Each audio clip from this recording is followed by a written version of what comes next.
Script படிச்சுட்டு பிடிச்சிருந்தா கல்யாணத்துக்கு வாங்க அப்படின்னு சொன்னாரு. அப்ப நான் இடையில 2 படம் பண்ண போறேன். லவ்வரு, குட் நைட், லவ்வர்ன்னு 2 படம் இருக்கு. நான் அத முடிச்சுட்டு தான் வர முடியும். ஏன்னா ஆல்ரெடி நான் ஒத்துக்கிட்டேன், கையெழுத்து போட்டேன். உங்களுக்கு வெயிட் பண்ண விருப்பம் இருக்கா சொல்லுங்க. அப்படி இல்லைன்னா நீங்க வேற யாருக்காவது பிட்ச் பண்ணிடுங்கன்னு சொன்னேன். இன்னைக்கு தேதிக்கு ஒரு குடும்பத்தை நடத்துறதே பெரிய அட்வென்ச்சர் தான். அதை எழுதுவோம் அப்படிங்கிற மாதிரி பேசி, பருத்தி வீரன்ல கஞ்சா கருப்பு சொல்லுவாரு, இனி யாரும் என்னை அழிக்க முடியாது, என்னைய நானே அழிச்சுக்கிட்டா தான் உண்டு அப்படிம்பாரு. அந்த மாதிரி வர வர வெள்ளிக்கிழமை குடும்பஸ்தனும் வருது, அவருக்கு கிளாஸா அவரே வந்து பாட்டில் ராதாவே இறக்குறாரு. அதனால வாழ்த்துக்கள்னா SVC ஆதித்யா ராம் மூவிஸ் தயாரிப்பில் சங்கர் இயக்கத்தில் ராம் சரண் நடிக்கும் கேம் சேஞ்சர் ஜனவரி 10 முதல். முதல்ல மேடையில் இருக்கிற எல்லா பெரியவங்களுக்கும், நண்பர்களுக்கும், இங்கே வருகை தந்திருக்கின்ற பத்திரிகை, இணையதள, தொலைக்காட்சி சேர்ந்த பெரியவங்களுக்கும் நண்பர்களுக்கும் முதல்ல என்னுடைய வணக்கங்கள். சுமார் ஒரு 2.5 வருஷம் இருக்குமா, 2.5 வருஷத்துக்கு முன்னாடி ராஜேஷ் வந்து நம்ம அந்த ஃபோரம் மாலில் ஒரு கையில் ஸ்கிரிப்ட், இன்னொரு கையில் ஒரு கல்யாண பத்திரிக்கையோட மீட் பண்ணேன். ஸ்கிரிப்ட் படிச்சுட்டு பிடிச்சிருந்தா கல்யாணத்துக்கு வாங்க அப்படின்னு சொன்னார். அப்புறம் நான் அவர் கல்யாணத்துக்கு முன்னாடி என்னால் படிக்க முடியல. அதனால் படிச்சுட்டு நான் சொன்னேன், நான் இந்த மாதிரி எனக்கு கதை பிடிச்சிருக்கு. பட் ஆனால் நான் இடையில 2 படம் பண்ண போகிறேன். லவ்வரு, குட் நைட்டு, லவ்வர்னு 2 படம் இருக்குது. நான் அதை முடிச்சுட்டு தான் வர முடியும். ஏன்னா ஆல்ரெடி நான் ஒத்துக்கிட்டேன், கையெழுத்து போட்டேன். உங்களுக்கு வெயிட் பண்ண விருப்பம் இருக்கா சொல்லுங்க. அப்படி இல்லைன்னா நீங்கள் வேற யாருக்காவது பிட்ச் பண்ணிடுங்கன்னு சொன்னேன். பட் ஆனால் அவர் வந்து ரொம்ப பிடிவாதமாக, இல்லை நீங்கள் பண்ணுங்க, நான் வெயிட் பண்ணுறேன் அப்படின்னு சொன்னார். ஸோ அந்த பிடிவாதத்தை வந்து முதல்ல டைரக்டராக அவருக்கு இருக்கலாம். பட் ஆனால் ப்ரொடியூசராக வந்து வினோத் சாருக்கும் இருந்தது தான் பெரிய ஆச்சரியம். முதல்ல அதுக்காக என்னை வந்து இதில் ஏற்றுக்கிட்டதுக்காக ரொம்ப ரொம்ப நன்றி, எனக்காக காத்திருந்ததுக்காகவும். செகண்ட் பாயிண்ட் வந்து, நான் இந்த ஸ்கிரிப்டை எழுதியிருந்த விதம் வந்து, பொதுவாக ஒரு காமெடி படம்னாக்கா லைக் வலிந்து எதையாவது சொல்லி நம்ம சிரிக்க வச்சிடலாம் அப்படிங்கிற போக்குல இருந்து, ஒரு ஒரு இண்டிவிஜுவலோட லைஃபை, ஒரு குடும்பத்தினோட லைஃபை இப்படி சொல்றதன் மூலமா ஒரு ஹியூமர் பிறக்க முடியுமா? ஏன்னா அது வந்து ஒரு பெரிய பகுதி தான். நம்மளே இப்போ சார் அடிக்கடி முதல்ல என்கிட்ட அவங்க சொன்ன விஷயம் என்னன்னா, நான் வந்து முதல்ல எழுத ஆரம்பிச்சது ஒரு சாகச கதை, ஒரு அட்வென்ச்சரஸ் ஃபில்ம் எழுதணும் அப்படின்னு நினைச்சோம். சரி, என்ன அட்வென்ச்சர் எழுதலாம் அப்படின்னு பார்க்கும்போது, ஒரு மலையில இருந்து தங்கத்தை திருடிட்டு வர்றது, கொள்ளையடிக்கிற மாதிரியான படம் எழுதலாமா, கவுபாய் ஃபில்ம் எழுதலாமா, ஆக்ஷன் அட்வென்ச்சர் எழுதலாமா அப்படின்னு யோசிச்சு ஒரு லெவலுக்கு அப்புறம் சலிச்சு, இன்னைக்கு தேதிக்கு ஒரு குடும்பத்தை நடத்துறதே பெரிய அட்வென்ச்சர் தான், அதை எழுதுவோம் அப்படிங்கிற மாதிரி பேசி, அத ரொம்ப ரொம்ப சரிவர, ரொம்ப தட்டையான ரைட்டிங்கா இல்லாம, ஒரு ஒரு சராசரியா 25,000 30,000 வாங்குற ஒரு குடும்பஸ்தனுக்கு இன்னைக்கு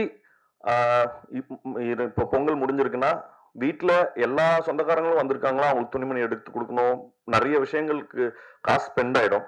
அடுத்த இந்த 15 நாள் என்ன பண்றதுன்ற ஒருத்தன் உட்கார்ந்து திண்ணையில உட்கார்ந்து இருக்கிற ஒரு மனநிலைமைய ரொம்ப தத்ரூபமா எடுத்து காமிக்கணுங்கிறதுக்காக எழுதப்பட்டது. பட் அந்த அந்த உணர்வு வந்து எனக்கு பயங்கரமா, ரொம்ப எப்படின்னா, படிக்கும்போது எப்படி இருந்ததோ, அன்னைக்கு செட்ல போயிட்டு மற்ற நடிகர்கள் அதே மாதிரி அந்த செட்ல இருந்த சமயத்துல, இந்த சிச்சுவேஷனை நீ ஃபேஸ் பண்ணுனா என்னால ரொம்ப ஈஸியா, ரொம்ப ரொம்ப பதட்டத்தோட அவங்களோட மனநிலைமைய உணர முடிஞ்சது. நிச்சயமா பாக்குற ஆடியன்ஸ் எல்லாருக்குமே அதே அவங்களுடைய நிலைமையை பார்த்து அவங்களே சிரிச்சுக்கிறதுக்கும், நிறைய சமயங்கள்ல கண் கலங்குறதுக்கும் இந்த படம் வந்து நிச்சயமா உங்களுக்கு அதுக்கான வாய்ப்பை ஏற்படுத்தி கொடுக்கும் அப்படிங்கிறது என்னோட நம்பிக்கை.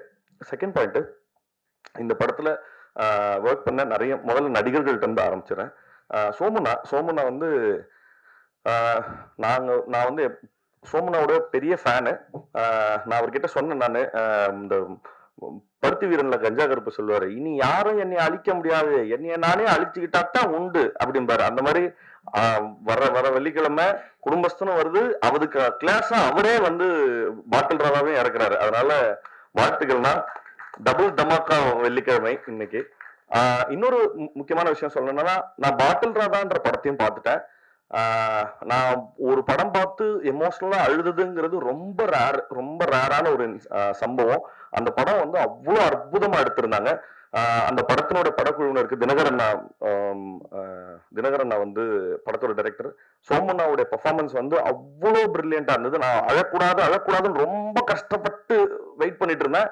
எனக்கு நல்லா தெரியும் கேமராவை அப்படி திருப்பும் போது அங்க சோமண்ணா சிரிக்க போறாரு, சிரிச்சுட்டா நான் அழுதுருவேன்னு தெரியும். திரும்பும்போது சோமண்ணா சிரிச்சது கப்புன்னு பயங்கரமா அழுது வந்துருச்சு. வாழ்த்துக்கள்ண்ணா, ரொம்ப எக்ஸ்ட்ராடினரி பெர்ஃபார்மன்ஸ். ஒவ்வொரு அக்ராஸ் ஜெனரேஷன் அவர் வந்து ஒரு பெர்ஃபார்மரா எங்களுக்கு நிறைய டீச் பண்ணிட்டு இருக்காரு. அதுக்கு முதல்ல ரொம்ப நன்றி.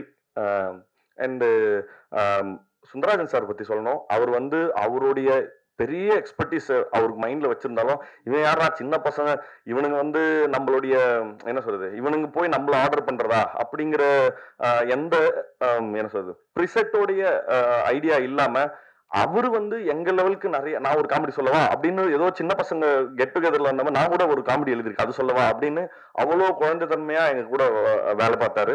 அவருக்காகவும் அப்புறம் நான் கனகம்மா வந்து நான் அடிக்கடி சொல்லுவேன், அவங்க கிஃப்ட் ராப் பண்ண வெடிகுண்டு அப்படின்னு சொல்லி. ஆனா அவ்வளோ எனர்ஜி இருக்கும் அவங்கள்ட்ட. அவங்களுடைய ஒர்க்கும் வந்து ரொம்ப பினாமினல். அண்ட் அதுக்கு டப்பிங் பேசுன தனமம்மாவுக்கும் ரொம்ப ரொம்ப நன்றி. ஏன்னா அந்த கேரக்டர் அவ்வளோ உயிர்ப்பா வந்திருக்கு.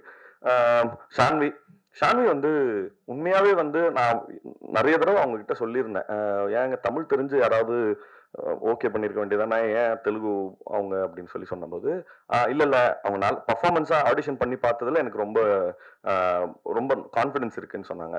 எனக்கு பெருசா ரிலக்டண்டா தான் இருந்தது எப்படி இவங்க ஆக்ட் பண்ண போறாங்கன்னு. பட் ஆனா த வே ஷி பெர்ஃபார்ம்டு, அது ஹியூமர் காமெடி சீன்ஸ்லயும் சரி, இமோஷனல் சீன்ஸ்லயும் சரி, அவங்க டயலாக் பேசிக்கிட்ட விதம், அதுக்கப்புறம் இன்னும் தமிழ் பேசுறதுன்றதே ரொம்ப கஷ்டம். பட் ஒரு எக்ஸ்டென்ட்ல கொங்கு தமிழோடைய அன்னோட்டேஷன்ஸையும் புரிஞ்சுக்கிட்டு அவ்வளோ பிரமாதமா ஒர்க் பண்ணி கொடுத்தாங்க.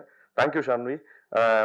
அண்ட் உங்களுடைய இந்த டெபியூக்கு அப்புறம் உங்களுக்கு இன்னும் பெரிய பிரைட் ஃபியூச்சர் வந்து தமிழ் சினிமாவிலேயும் இருக்கணும்னு சொல்லி நான் வாழ்த்துறேன்.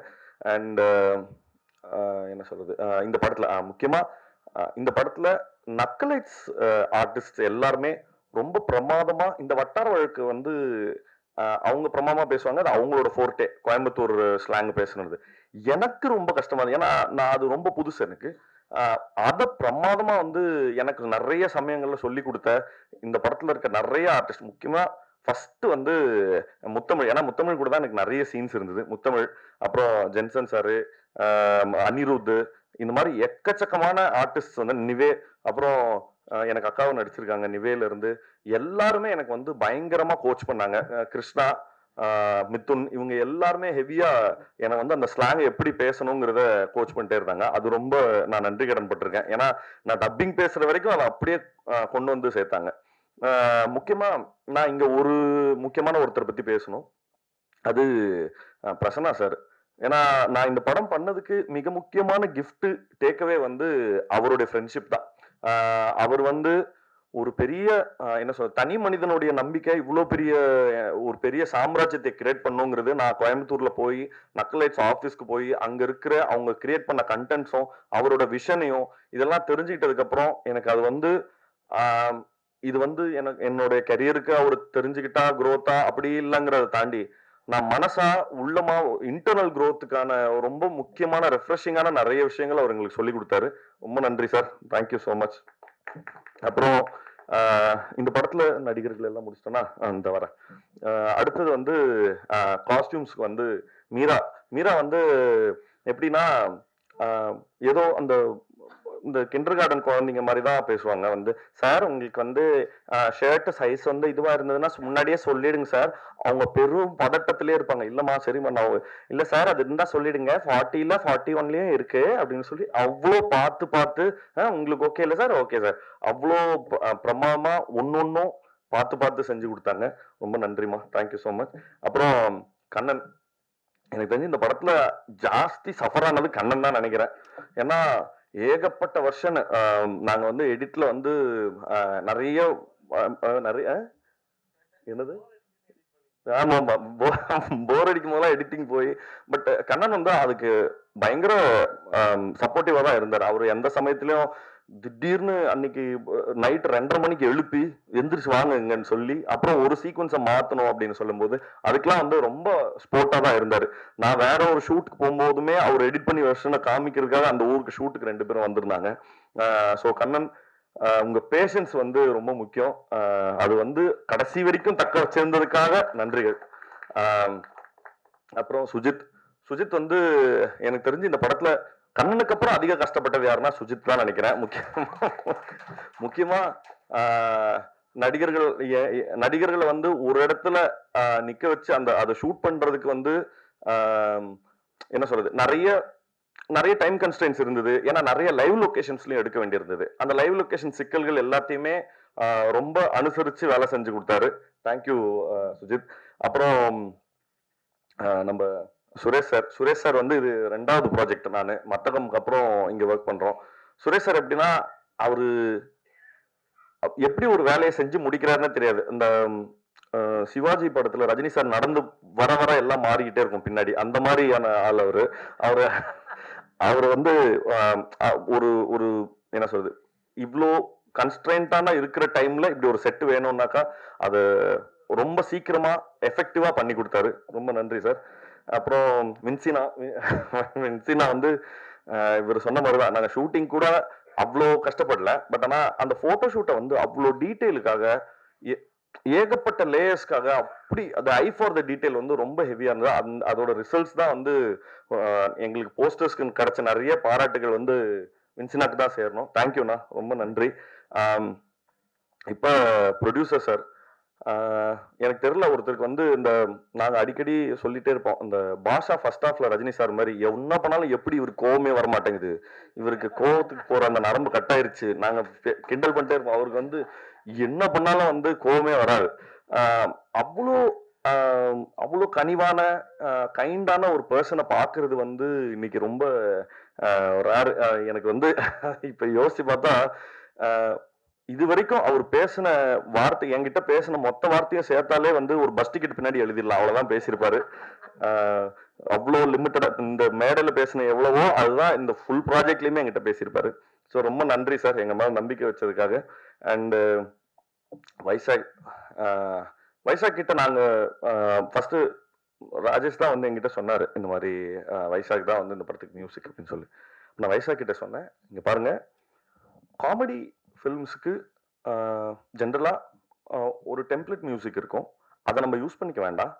நம்ம ராஜேஷும் நானும் ஏற்கனவே பேசி வச்சிருந்தது என்னன்னா, எப்படி ஒரு அட்வென்ச்சர் ஃபிலிம் ஒரு ஆக்ஷன் ஃபிலிமுக்கான மியூசிக் எப்படி இருக்குமோ அப்படி இருக்கலாம் காமெடிக்கு அப்படின்னு சொன்னேன். பட் அதை வந்து கிராக் பண்றதுக்கு, ஏன்னா அவர் வழக்கத்துக்கு மீறி ஒன்று பண்ணணுன்றதுனால அதை கிராக் பண்றதுக்கு ரொம்ப கஷ்டப்பட்டாரு. பட் ஆனா கஷ்டப்பட்டாரை தவிர்த்து கிவ் அப் பண்ணல, தொடர்ந்து அதை ஒர்க் பண்ணி முடிச்சாரு. தேங்க்யூ வைசாக், உங்களுக்கு பெரிய பெரிய பெரிய லைஃப் இருக்கும் அப்படிங்கிறது இருக்கணும் அப்படிங்கிறது என்னோட ஆசை. இந்த படத்தினுடைய அசிஸ்டன்ட் டைரக்டர்ஸ் மிதுன், நம்ம அஸ்வின், கிருஷ்ணா, அப்புறம் assistant cinematographers, assistant art directors, இவங்க எல்லாருக்குமே, ஏன்னா இந்த படம் வந்து ரொம்ப இவர் பிரசன்னா சார் தான் சொல்லுவாரு, நம்மளுக்கு செட்டு போட டைம் இல்லை, பெரிய பட்ஜெட் இல்லை, அதனால கோயம்புத்தூரே நம்ம செட்டு தான் அப்படிங்கிற மாதிரி என்னை வந்து எல்லா தெருவா நடக்க விட்டு அவ்வளோ அவ்வளோ வந்து லைவா இருக்கணுங்கிறதுக்காக எடுத்தாங்க. பட் ஆனால் அந்த லைவா இருக்கணுங்கிறதுக்காக பேக் எண்ட்ல இவங்க நிறைய ஒர்க் பண்ணியிருக்காங்க. ஸோ அதுக்கு எல்லாத்துக்கும் நன்றி, தேங்க்யூடா. அப்புறம் கவினுக்காக உன் பேரை மென்ஷன் பண்ண மறந்துட்டேன். அப்புறம் வந்து இப்போ கடைசியா நான் டைரக்டருக்கு சொல்லி முடிக்கணும். ஒரு லெவல்ல இப்ப இவர் எப்படி அட்ரஸ் பண்றதுன்னு தெரியல. நான் என் லைஃப்ல ஜாஸ்தி சண்டை போட்டவங்கன்னு சொல்லி எடுத்தாக்கா அந்த லிஸ்ட்ல இவரும் இருப்பாரு. ஏன்னா கட்டி உருண்ட சண்டை, செம்ம சண்டை. ஆனா என்னத்துக்குன்னா படத்தோட வெல்ஃபேருக்காக தான். அதனாலதான் எனக்கு வந்து அவரும் என் மேல கோச்சிக்கல, இல்ல நானும் அவன் மேல கோச்சிக்கல. இந்த படத்தினுடைய வெல்ஃபேருக்காக அவ்வளோ பெரிய அவ்வளோ சந்தோஷமா ஈச் அண்ட் எவ்ரி டே வந்து ஒரு சின்ன அப்டேட்னா கூட ஃபோன் பண்ணுறாரு, தலைவா இப்படி நடந்துச்சு, ஓகே. அப்புறம் என் சைடில் என்ன ஒரு ஐடியா இருந்தால் தலைவா இப்படி இருக்குன்னு. ஸோ அந்த ரிலேஷன்ஷிப் வந்து இன்ன வரைக்கும் அவ்வளோ சந்தோஷமா மெயின்டைன் ஆனதுக்கு ராஜேஷனோட ஸ்பிரிட் ரொம்ப முக்கியம். ஏன்னா வேற யாராவது இருந்தா அந்த நான் சண்டை போட்டதை வந்து ரொம்ப இவரு பாருங்க ஆனா அவர் என்ன புரிஞ்சுக்கிட்டாருன்னா, இல்ல அவன் படத்தோட வெல்ஃபேருக்காக தானே சொல்றான் அப்படிங்கறத ரொம்ப சரியான சென்ஸ்ல புரிஞ்சுக்கிட்டதுக்காக ரொம்ப ரொம்ப நன்றி. இது தொடர்ந்து நாங்க அடுத்தடுத்து வேலை செய்யறதுக்கான பாலமா வந்து இந்த குடும்பஸ்தனும் அமைஞ்சதுங்கிறதுல பெரிய சந்தோஷம்.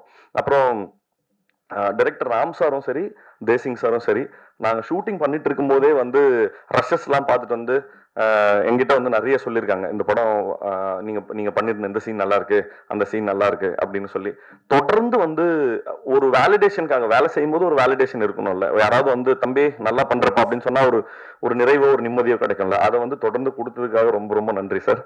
அண்ட் எப்பவுமே என்னுடைய இன்னைக்கு வந்து கனி மேடம் சொன்ன மாதிரிதான், ஒரு சினிமா மேல ஆசைப்பட்ட ஒரு பையன் இப்படி சினிமால அதாவது ஒரு சின்ன பேர் எடுக்கிறதுக்கே வந்து ஒரு பெரிய ஆதரவு தேவை.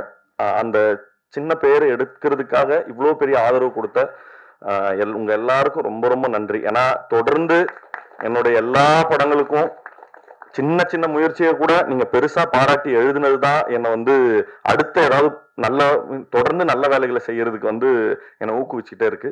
தேங்க்யூ. என்னைக்குமே ரொம்ப கிரேட்ஃபுல்லா இருப்பேன் அதுக்கு. அண்ட் கன்னி மேம் உங்களுக்கும் ரொம்ப நன்றி, இவ்வளோ அழகா ஹோஸ்ட் பண்ணி கொடுத்ததுக்கு. வந்திருந்த எல்லாருக்கும் ரொம்ப ரொம்ப நன்றி. ஜனவரி 24 அன்று இந்த படம் திரையரங்குகள்ல ரிலீஸ் ஆகுது. நிச்சயமா படம் பார்த்துட்டு எப்படி இருக்குன்னு சொல்லுங்க. வணக்கம்.